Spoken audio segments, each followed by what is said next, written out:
Au fond, il n'y a que 3 critères essentiels pour se construire un patrimoine efficacement. Le premier, on l'appelle dans la gestion de patrimoine, c'est le premier qu'on apprend quand on passe les diplômes, c'est la diversification. Ne pas mettre tous ses œufs dans le même panier.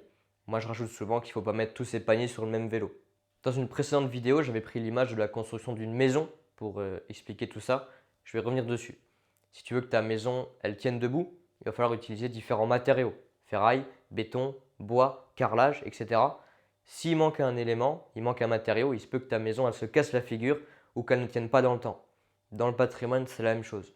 Si tu mets tous tes billes, tes œufs au même endroit, dans la même classe d'actifs, et que cette classe d'actifs se casse la figure, c'est tout ton patrimoine qui s'évapore. Si tu diversifies, un peu en immobilier, un peu sur les marchés financiers, un peu en matières premières, un peu dans d'autres choses, dans d'autres secteurs, s'il arrive une crise, tu prendras une claque comme tout le monde, mais tu éviteras un maximum de risques inutiles. Il va y avoir plusieurs éléments à assembler, plusieurs solutions à mélanger et assembler entre elles pour assurer la solidité et la stabilité de ton patrimoine dans le temps.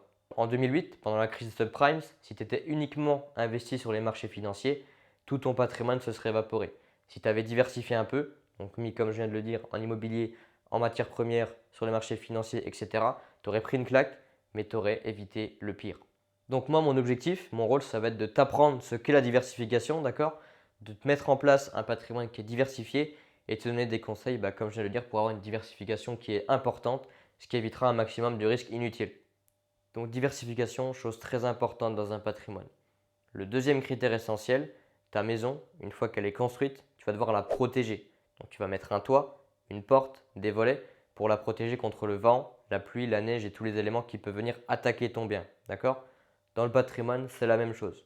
On va s'assurer d'un certain niveau de sécurité. D'accord? Le tien qui t'est propre, qu'on pourra déterminer ensemble lors des étapes suivantes, avant de réaliser quoi que ce soit. Par exemple, quand je fais de l'immobilier, je m'assure que la personne que j'accompagne prenne une assurance impayée parce que ça pourrait mettre à mal tout son projet de construction de patrimoine. Si elle fait un crédit pour investir dans le locatif et que le locataire ne paye pas, ça va la mettre dans une mauvaise posture et c'est évidemment pas le but qu'on recherche. Donc sécurité, également une chose très importante. Ok, maison construite, maison protégée, ta maison, si tu ne l'entretiens pas, elle va perdre en valeur, se dégrader et finir par s'effondrer dans le temps.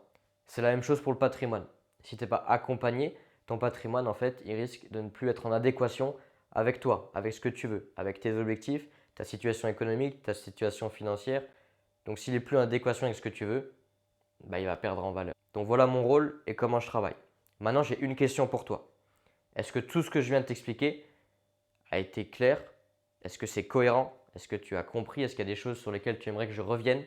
Mets-le en commentaire. Je prendrai le temps de te répondre euh, de façon constructive.